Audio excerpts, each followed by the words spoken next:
നമസ്കാരം പ്രിയമുള്ളവരെ, ഇൻഫോർമേറ്റീവായ പുതിയ ഒരു വീഡിയോയിലേക്ക് എല്ലാവർക്കും സ്വാഗതം. കേന്ദ്ര സർക്കാരിൻ്റെ 25,000 രൂപ വരെയുള്ള ധനസഹായം, അതും APL BPL വ്യത്യാസമില്ലാതെ നൽകുവാൻ തീരുമാനമായിരിക്കുകയാണ്. നേരത്തെ 5,000 രൂപ നൽകാൻ തീരുമാനിച്ചത് ഇപ്പോൾ 25,000 രൂപയായി, അതായത് 5 ഇരട്ടിയോളമുള്ള വർധനവാണ് വരുത്തിയിരിക്കുന്നത്. അപ്പോൾ ഇതുമായി ബന്ധപ്പെട്ടുള്ള വിശദ വിവരങ്ങളാണ് പങ്കുവെക്കുന്നത്. വീഡിയോ അവസാനം വരെ കാണുക. മറ്റുള്ളവരിലേക്കും ഈ ഇൻഫർമേഷൻ ഷെയർ ചെയ്ത് എത്തിക്കുവാനും നിങ്ങൾ മറക്കും. വാഹനാപകടത്തിൽ പരിക്കേറ്റവരെ ആശുപത്രിയിൽ എത്തിക്കുന്നവർക്ക് 25,000 രൂപ പാരിതോഷികം നൽകുമെന്ന് കേന്ദ്ര റോഡ് ഗതാഗത ഹൈവേ മന്ത്രി നിതിൻ ഗഡ്കരി വ്യക്തമാക്കി. നേരത്തെ ഇത് 5,000 രൂപയായിരുന്നു. ഇതിന്റെ 5 ഇരട്ടിയോളമുള്ള വർധനവാണ് ഇപ്പോൾ വരുത്തിയിരിക്കുന്നത്. റോഡ് അപകടത്തിൽപ്പെട്ടവരെ ആദ്യത്തെ 1 മണിക്കൂറിനുള്ളിൽ ആശുപത്രിയിൽ എത്തിക്കുന്നത് ജീവൻ രക്ഷിക്കുന്നതിൽ നിർണായകമാണെന്ന് മന്ത്രി പറഞ്ഞു.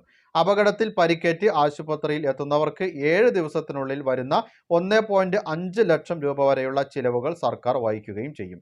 ദേശീയ പാതകളിലും സംസ്ഥാന പാതകളിലും അപകടത്തിൽപ്പെടുന്നവർക്ക് ഈ ഒരു പദ്ധതിയുടെ പ്രയോജനം ലഭിക്കുമെന്നും ഗഡ്കരി വ്യക്തമാക്കി.